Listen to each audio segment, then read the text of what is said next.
Field marshal Syed Asim Munir chief of army staff और chief of defence forces होंगे। वजीर आजम शहबाज शरीफ ने इस तैनाती को अप्रूव कर दिया है। इस वक्त आपको अपडेट किया जा रहा है। सदर मुमलिकत ने समरी मंजूर कर ली है। Field marshal Syed Asim Munir chief of army staff और चीफ ऑफ डिफेंस फोर्सेज होंगे। और इसी पर मजीद बात कर लेते हैं ब्यूरो चीफ इस्लामाबाद नैयर अली से। नैयर, यकीनी तौर पर खुशाइंद खबर है और अब ये अप्रूव भी हो चुका है, डिटेल्स बताइए।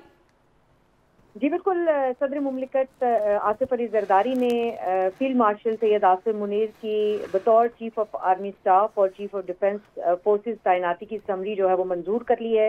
ये समरी जो है वो वजीर आजम की जानिब से भिजवाई गई थी सदर मुमलिकत को, और field marshal Syed Asim Munir chief of army staff के साथ साथ चीफ ऑफ डिफेंस फोर्सेस भी अब तैनात हो चुके हैं और ये तैनाती 5 साल के लिए की गई है।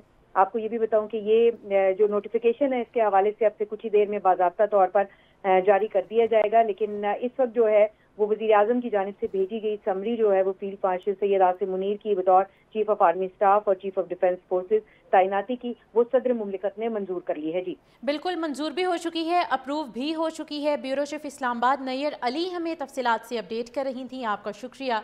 नाज़रीन, अहम खबर से इस वक्त आपको अपडेट किया जा रहा है। फील्ड मार्शल सैयद आसिम मुनीर पाकिस्तान के पहले चीफ ऑफ डिफेंस फोर्सेस मुकर्रर होंगे और कर्नल रिटायर्ड आबिद लतीफ़ सर हमें ज्वाइन कर चुके हैं। सर, बहुत शुक्रिया आपके वक्त का। यकीनी तौर पर एक बहुत बड़ी खबर सामने आई है और अब ये बाकायदा तौर पर अप्रूव भी हो चुकी है। कुछ अर्सा पहले तक चमगोइयाँ हो रही थी कि अप्रूव क्यों नहीं हो रही, अब फाइनली ये दिन आ चुका है। क्या कमेंट करेंगे आप?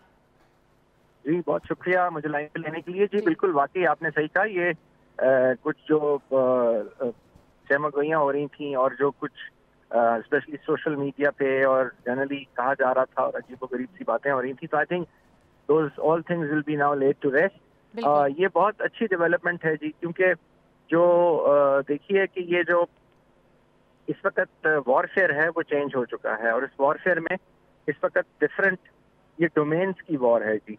और जिस डोमेन्स के लिए आपको सर्विसेज के साथ साथ एक जनरल असीमों की रिक्वायरमेंट होती है, जो इन सारे डोमेन्स की इकट्ठी एक जगह पे एप्लीकेशन जब, और हमने देखा भी है उसकी एप्लीकेशन जो मार्के हक में हुई जो पाकिस्तान ने की, यानी पाकिस्तान पहली कंट्री है, पहली वो आर्म्ड फोर्सेस हैं जिन्होंने मॉडर्न वॉरफेयर की एप्लीकेशन पूरी दुनिया को दिखाई और आज पूरी दुनिया उसको स्टडी कर रही है।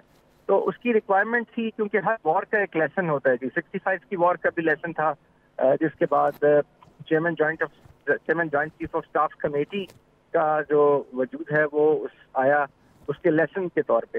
इसी तरह इस वॉर का भी ये लेसन था कि एक ऐसी एक सेंट्रल अथॉरिटी होनी चाहिए जो कि सर्विसेज की अपनी डोमेन में रहते हुए अपनी सर्विस में बिल्कुल इंडिपेंडेंट हो, लेकिन जब एप्लीकेशन की जरूरत हो, at a point of decision, जब वॉरफेयर में एप्लीकेशन की और खुदा न खास्ता किसी मौके में जरूरत हो, तो वो फिर उस वक्त टाइमली डिसीजंस और डोमेन्स, मल्टी डोमेनल डिसीजंस जो हैं वो लिए जा सकें।